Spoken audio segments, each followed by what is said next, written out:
హైదరాబాద్ కి అతి చేరువలో బెంగళూరు హైవేలో గజం కేవలం 14,499 రూపాయలకే. ఫ్రెండ్స్, మీరు చూస్తూ ఉన్నారు దువ్వాడ శ్రీనివాస్ ఎమ్మెల్సీ, వైసీపీ ఎమ్మెల్సీగా ఎవరైతే ఉన్నారో, టక్కలి వైసీపీ ఇన్ఛార్జ్గా ఎవరైతే ఉన్నారో వాళ్ళ కూతురు మా నాన్న కావాలి అంటూ, ఎందుకంటే అతను గత కొన్ని సంవత్సరం క్రితం నుంచి వాళ్ళ భార్యతో సంబంధం లేకుండా, వాళ్ళ కుటుంబంతో సంబంధం లేకుండా, వాళ్ళ పిల్లలతో సంబంధం లేకుండా వేరే వ్యక్తితో ఎఫ్ఐఆర్ పెట్టుకొని అక్కడే పూర్తిగా ఉంటున్నారు, కుటుంబానికి గాలి కుదిరేశారు అని చెప్పేసి వాళ్ళ కూతురు సంప్రదించడానికి ప్రయత్నం చేసిన, నాన్నతో మాట్లాడాలని ప్రయత్నం చేసిన స్పందించకపోవటం, ఆ కూతుళ్ళు మెసేజ్లు పెట్టినా స్పందించకపోవటం, చివరికి ఆ కూతుళ్ళు కలవడానికి పోయినా గేటు దగ్గరే సెక్యూరిటీ పెట్టి ఆపేసిన ప్రయత్నం కూడా మనం చూస్తా ఉన్నాం. ఒక్కసారి ఏం జరుగుతుందో ఒకసారి వాళ్ళ కూతురుతోనే మాట్లాడే ప్రయత్నం చేద్దాం. మనతో ఉన్నారు దువ్వాడ శ్రీనివాస్ గారి డాక్టర్ ఉన్నారు, మనతోటి పెద్ద పాప మనతో ఉన్నారు. మేడం నమస్కారం అండి. నమస్తే, చెప్పండి. మీరు పెద్ద కూతురు కదండి, మీ పేరు? దువ్వాడ హైందవి.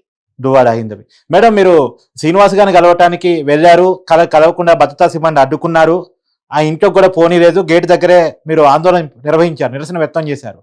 ఏంటి అసలు మీరు ఏం కోరుకుంటున్నారు? మీ ఫాదర్ ఎప్పటి నుంచి మీకు టచ్ లో లేకుండా పోయారు? ఎప్పుడైతే ఇష్యూ మాకు తెలిసిందో, ఎప్పుడైతే మేము ఆయన క్వశ్చన్ చేసామో అప్పటి నుంచి ఆయన మమ్మల్ని అవాయిడ్ చేయడం స్టార్ట్ చేశారు, మాతో కాంటాక్ట్ లేకుండా ఉంటున్నారు. మేము మా మమ్మీ నుంచి ఎలాంటి లవ్ అండ్ ఎఫెక్షన్ వస్తున్నాం, మా డాడీ నుంచి కూడా మాకు అదే కావాలని చెప్పి మేము వెళ్ళాము. అది మీ హక్కు కదా. ఆ, అవును మేడం, గతంలో ఆయనకి పార్టీ టికెట్ అంటే మీ మదర్ నుంచి మళ్ళీ ఆయనకి మార్చేటప్పుడు పార్టీ పెద్దలు మాట్లాడే ప్రయత్నం చేశారు కదా, ఆయన వింటానని కూడా చెప్పారు కదా, అప్పుడు మరి ఏంటి? అప్పుడు రాజీ కుదిరి మళ్ళా కుటుంబాన్ని చూసుకుంటాను, బిడ్డలతో ఉంటాను అనే మాట చెప్పినట్టున్నారు కదా. అక్కడ చెప్పారు ఒకసారి, అలాగే అక్కడ చెప్పారు. చెప్పి ఏం చేసేవాళ్ళంటే ఓన్లీ ఆ రూమ్ వరకే, రూమ్ నుంచి వచ్చాక మాకు కనిపించకుండా తప్పించుకొని కార్ లో వెళ్ళిపోయేవారు. Okay okay. అసలు మీ మదర్ తో లీగల్ గా విడాకులు అయ్యాయా? లేదు, డివోర్స్ అవ్వలేదు, ఇంకో లేడీతో మ్యారేజ్ కూడా అవ్వలేదు. ఓకే. మరి డివోర్స్ కాకుండా వేరే వాళ్ళతో వెళ్ళటం, కుటుంబాన్ని వదిలేయటం, దీన్ని ఎలా చూడాలి? ఎలా చూడాలి అంటే అది మిస్టేక్ కదండి. అంటే అతను సార్ చెప్పండి చెప్పండి మేడం, చెప్పండి చెప్పండి. అందుకే మాకు మా డాడీ కావాలి అని చెప్పి మేము ఆయనతో కాంటాక్ట్ అవ్వడానికి ట్రై చేస్తున్నా, ఆయన అవాయిడ్ చేస్తున్నారు. అండ్ ఇప్పుడే కాదు, మేము ఇష్యూ అయినప్పటి నుంచి ఆయనకి మెసేజెస్ చేస్తున్నాం, కాల్స్ చేస్తున్నాం. ఇప్పటికి ఎన్నాళ్ళు అవుతుంది మేడం? లాస్ట్ ఇయర్ నుంచి. ఆయన రిప్లై ఇవ్వట్లేదు, రెస్పాండ్ అవ్వట్లేదు. మా మామయ్య గారు చనిపోయినప్పుడు కూడా ఆయన ఏం రాలేదు. మామయ్య గారు చనిపోయినప్పుడు కూడా రాలేదు. మెసేజ్ పెట్టేస్తే నేను బిజీగా ఉన్నాను అని చెప్పేసి పెట్టారు. అంటే చనిపోయిన నుంచి కుటుంబ సభ్యుల్ని, బంధువులను చూడటానికి కూడా రానంత బిజీనా? అదే మరి ఆయన అడగండి. మరి ఆయన బిజీ అంట, సొంత కూతురికి ప్రాబ్లం వచ్చినా ఆయన రాలేరంట, ఎలక్షన్స్ లో బిజీ అంట. అన్నిటికన్నా ముఖ్యం కుటుంబం కదా మేడం, బిడ్డలను చూసుకోవటం ఆయన బాధ్యత కదా. ఆయన పెళ్లి చేసి నన్ను పంపించేశారంటున్నారు. సో ఆయనకి ఇంకేం రెస్పాన్సిబిలిటీ లేదంటున్నారు నా మీద. మరి నేను ఇది ఏ ఫాదర్ దగ్గర నేను చూడలేదు, పెళ్లి చేసి పంపించేస్తే ఇంకా కూతురుతో రిలేషన్ లేదు అన్నట్టు మాట్లాడే ఫాదర్ నేను ఎక్కడ చూడలేదు. ఆయన దగ్గర వింటున్నాను. అవునా? అండ్ ఆయన మీకు కూడా తెలుసు కదా, ఎవరైనా ఫాదర్ అలా అంటారు? అవును. పిల్లలకి ఏమైనా ప్రాబ్లం వస్తే ఎవరితో చెప్తారు? ఫస్ట్ ఫాదర్ తోనే కదా చెప్తారు. అవును.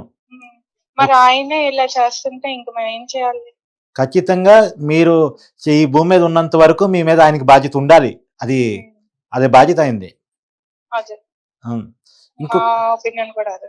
ఇంకోటి మేడం, ఇప్పుడు ఒక వార్త, ఆయన రెండో పెళ్లి తిరుపతిలో చేసుకున్నారు ఆమెతోటి అనే వార్తని ఎలా చూడాలి?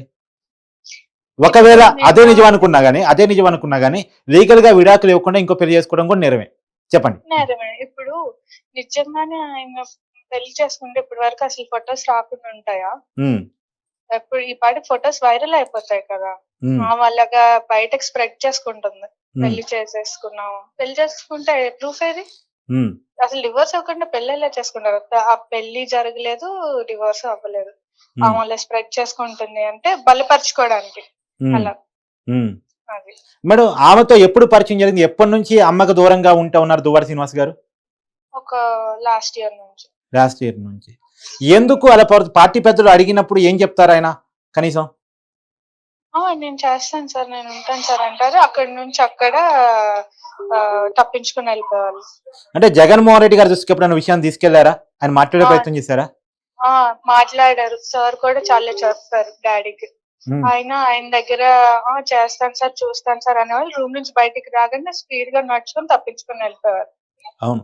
ఎందుకంటే ప్రత్యేకించి మీ ఫాదర్ గురించి అడగటం పవన్ కళ్యాణ్ గారి గురించి వేరే వాళ్ళ గురించి చాలా పెద్ద పెద్ద కామెంట్ చేస్తూ ఉంటారు. కానీ ఆయన వ్యక్తిగత జీవితంలోనే సొంత కుటుంబాన్ని గాలికి వదిలేసి చూడటం అనేది నిజంగా బాధాకరం కదా. అవును. మేడం ఏంటి మీ నెక్స్ట్ స్టెప్ ఎలా ఉండబోతుంది? కంప్లైంట్ చేయబోతున్నారా పోలీసులకి ఏమన్నా ఏంటి? మేమేమి వైలెన్స్ లేదు, మేమేమి గొడవలు చేయాలనుకోవట్లేదు, మేమేమి కంప్లైంట్ ఇప్పుడు మేము నిజంగా కంప్లైంట్ ఇవ్వాలనుకుంటే ఎప్పుడే ఇవ్వాలి. మేము ఇప్పటి వరకు సాఫ్ట్ గానే మెసేజ్లు పెట్టుకుంటూ ఫోన్లు చేసుకుంటూ వచ్చాము. ఆయన రెస్పాండ్ అవ్వట్లేదు. ఇప్పుడు కూడా మేము ఒక ఎనిమితో లేకపోతే బయట వాళ్ళతో మేమేం ఫైట్ చేయలేదు కదా. మీ సొంత ఫాదర్ తో కదా ఫైట్. అవును. మా సొంత ఆయనకు ఉండకపోవచ్చు, మా కూతుర్లు మా మీద ఎఫెక్షన్ ఆయనకు పోవచ్చు, మాకు అలా పోదు కదా, మాకుంటది. మరి ఆయనకి వెళ్ళకపోయిందో మాకు తెలియదు. కానీ మా డాడీని మీద కంప్లైంట్ ఇచ్చి మా డాడీ మీద అగేన్స్ట్ వెళ్ళి ఆయన చెప్పుకుంటారు నాకు కూతుర్లు అటాక్ ఇచ్చారు. మాకు అలా అబద్ధం చెప్పడం రాదు, మేము అలాగా నెగిటివ్ గా కూడా వెళ్ళలేము మా డాడీ మీద. ఇంకోటి మేడం, మీకంటే పెళ్ళైంది, బాధ్యత వదిలేసుకున్నాడు, సరే అది ఓకే అనుకున్నా, చిన్న కూతురికి ఇంకా పెళ్లి కాలేదు కదా, మీ సిస్టర్ కి పెళ్లి కాలేదు కదా, ఆ విషయంలో బాధ్యతగా ఉండాలి కదా, పెళ్లి చేయాల్సిన బాధ్యత కూడా అయిందే కదా. అది ఆయనకు ఉండాలి. ఇప్పుడు రోజుకి 100 మందితో తిరిగి ఆమెను తీసుకొని వచ్చి ఇంట్లో పెడితే పెళ్ళైందో లేదో పక్కన పెట్టండి, నాకు పెళ్ళైంది, మా చెల్లికి పెళ్ళ అదంతా పక్కన, మెంటలీ మాకు ఎంత ఎఫెక్ట్ అవుతుంది. ఇప్పుడు వెనకాల హైందవి దువ్వాడ అనే పేరు వస్తుంది. దువ్వాడ అంటే ఏంటి? దువ్వాడ అనే పేరు రాగానే ఇప్పుడు నా క్లినిక్ చాలా మంది వస్తారు, నువ్వు దువ్వాడ శ్రీనివాస్ గారు అమ్మాయి ఆయన నాకు సంబంధం లేదు అన్న అది ఉంటది. ఈ వీళ్ళు వాళ్ళు కూతురు మాకు మెంటలీ ఎఫెక్ట్ అవ్వదా? అవును. అవును. అవన్నీ ఆయన ఆలోచించాలి. ఆమె కరెక్ట్ లేడీ కాదు, ఆ విషయం ఆయనకి తెలుసు. అవన్నీ ఆలోచించుకొని ఆమెను బయటికి పంపించేసి మాతో అంటే ఆయన ఇక్కడికి రావాలి అది నేనేం కోరుకోవట్లేదు. మాకు మా మమ్మీ నుంచి మాకు ఎలాంటి లవ్ అండ్ కేర్ వస్తుందో మాకు మా డాడీ నుంచి కూడా అలాంటిదే కావాలి. మేము మా మమ్మీ దగ్గర అయితే ఎలాగొచ్చుంటున్నామో మేము మా డాడీ దగ్గర కూడా అలాగే ఉంటాం. అది మీ హక్కు మేడం, మీ హక్కు కూడా అది. ఇంతకు ముందు మా డాడీ ఎలాగుండే వాళ్ళ మాట మాకు మా డాడీ అలాగే కావాలి. అంటే కాదు, ఆ ఎవరైతే లేడీ మీరు చెప్పబడుతున్నారో, నేను ఆ పేరు తీయటానికి ఇష్టపడట్లేదు, కానీ ఆ వ్యక్తి మాయలో దువ్వాడ శ్రీనివాస్ గారు పడ్డారు పూర్తిగా. కుటుంబాన్ని వదిలేసేంత ఎందుకు అలా ఒక స్థాయి ఉన్న వ్యక్తి, మెచ్యూర్డ్ ఉన్న వ్యక్తి, ప్రజాప్రతినిధిగా ఉన్న వ్యక్తి ఇలా ఉండటానికి కారణం ఏంటని మీ ఉద్దేశం? ఆయనకి నాకు తెలిసినంత వరకు ఇప్పుడు ఆయన ఒప్పుకుంటే ఆయన తప్పు చేసినట్టు ఒప్పుకోవాలి. ఆయన అది ఒప్పుకోవడానికి ఇష్టపడట్లేదేమో అనుకుంటున్నాను. ఇష్టపడట్లేదేమో ఆయన నేను తప్పు చేశాను అన్నది ఆయన సొంతంగా ఆయన ఒప్పుకోవడానికి ఇష్టపడట్లేదు. అందుకే మా మీద రాంగ్ గా స్ప్రెడ్ చేస్తున్నారు నేను అనుకుంటున్నాను. కానీ మేడం మీరు మీరు మీరు ఇప్పటికే బాధ్యతగా ఉన్నారు కాబట్టి నేను అడుగుతున్నాను, తల్లిని అంటే దువ్వాడ వాణి గారు ఎవరైతే ఉన్నారో ఆమెను వదిలేసి ఉంటున్నారు కాబట్టి ఆమెకు అండగా ఉండాల్సింది మీ బాధ్యత కూడా ఉంది కాబట్టి ఆమెకి అండగా ఉండాలని నేనైతే కోరుకుంటున్నాను.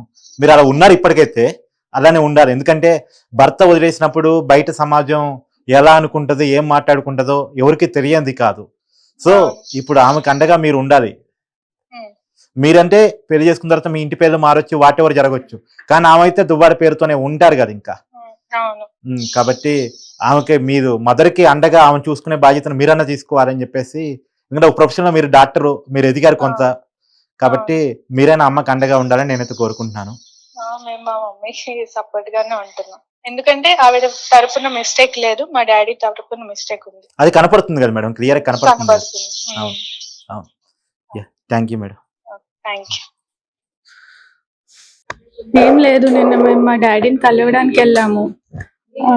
ఆయన డోర్స్ అవన్నీ లాక్ చేసుకొని లోపల ఉన్నారు, ఆ లేడీ కూడా అక్కడే ఉంది. మేము ఆయనతో మాట్లాడడానికి వెళ్దాం మాట్లాడడానికనే కాదు, మా డాడీతో కలిసి ఉన్నామని మేము వెళ్ళాము. బట్ మేము మెసేజెస్ చేసినా, ఫోన్ కాల్స్ చేసినా ఆయన లిఫ్ట్ చేయలేదు, దేనికి రెస్పాండ్ అవ్వలేదు. సో ఏంటి అంటే వాళ్ళు ఎప్పుడో ఒక్కప్పటికైనా డోర్ తీస్తారు కదా అని మేము బయట వెయిట్ చేసాం నేను అంతా.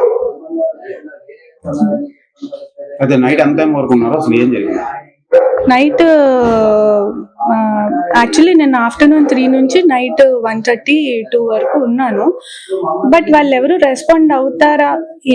రెస్పాండ్ అవుతారేమో అని మేము వెయిట్ చేసాం. అట్లీస్ట్ మా డాడీ అయినా అయ్యో నా పిల్లలు బయట ఉన్నారు కదా, లోపలికి పిలుస్తారనేమో అని అయినా వెయిట్ చేసాం. బట్ ఏం రెస్పాన్స్ లేదు. ప్రధాన కారణం ఏంటి మీ ఫాదర్ రెస్పాండ్ అవ్వకపోవడానికి? ఆ లేడీని ఆమెతో ఉండడమే రెస్పాండ్ అవ్వడానికి రీజన్. జనరల్ నుంచి మీ ఫాదర్ గవర్నమెంట్ చాలా మంత్స్ అవుతుంది, మేబీ లాస్ట్ ఇయర్ నుంచి దూరంగానే ఉంటున్నారు. ఈ మధ్యకాలంలో మీరు కలవడానికి వెళ్ళలేదు? వెళ్ళాం, లాస్ట్ ఇయర్ వినాయక చవితి అప్పుడు మాట్లాడడానికి వెళ్ళాం. అప్పుడు మా డాడీ వాళ్ళ బ్రదర్ అండ్ వాళ్ళ మదర్ ఏం చేశారంటే మమ్మల్ని లోపలికి రానివ్వకుండా మేమేదో వాళ్ళకి అటాక్ ఇస్తున్నాం అన్నట్టు క్రియేట్ చేసి మా డాడీతో కలవనివ్వకుండా చేశారు. సో ఆ తర్వాత మళ్ళీ మేము ఫోన్లో మెసేజెస్లో కాంటాక్ట్లో ఉన్నాం కానీ ఆయన నేను రెస్పాండ్ అవ్వలేదు. సో నేను వెళ్ళాం కలవడానికి, అదే మీరు మాట్లాడదామని ఉందామని వెళ్ళాం మేము.